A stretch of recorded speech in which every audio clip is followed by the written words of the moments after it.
Unlike last year's presidential election, the turnout this year pales in comparison. Only a small number of voters turned out at the vote center at the Dixie Center to cast ballots in the primary election for city council and mayoral seats. That's because most probably already mailed in their ballots or put them in a drop box by now. So what's the reason for these people voting in person? We both got ballots. We were able to go over the ballot and look at the candidates, and that's what we used it for. But this is the way voting should be done: is to come live, get your civic duty done. Mail-in ballots should only be for people who really need to vote by mail. I wish there were more people here because I've always enjoyed my friends and neighbors, and I just love voting in person. I don't mind the mail, but I just like seeing people's faces. I love the volunteers. I love everything about it. All precincts in Washington County except Virgin could vote in person or drop off their mail ballots on primary election day.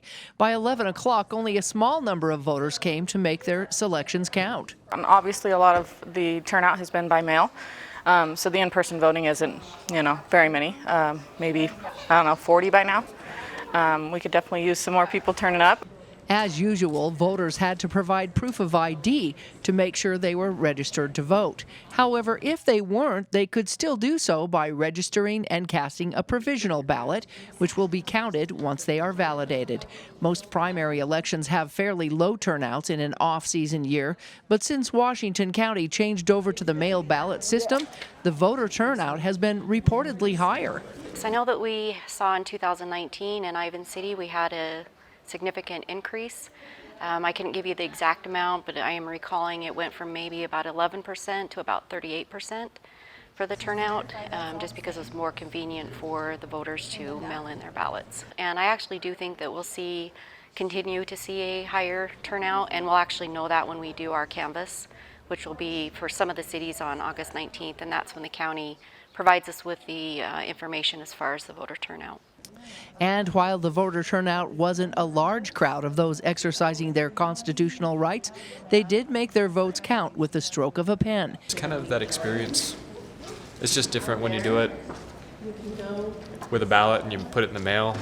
Doesn't quite feel the same. You know what I mean? Don't get the excitement running up. Yeah. All right. Yeah, well, so good luck for voting then. I know crazy. You're voting for yourself, right? For mayor, yes. That's the only one I can vote for myself on.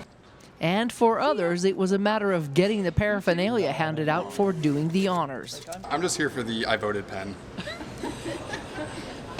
That's it. And the sticker. And the sticker, yeah, the sticker's important too. It proves that I'm a good citizen. For the volunteers, it may have been a little slower, but they also had a birthday to celebrate. It just ended up that the primary election, it doesn't always end up in August, but ended up on my birthday, so. As the election nears an end, signs like these will begin to come down, awaiting the general election on November 2nd. In Washington County, Melissa Anderson, Community Education News.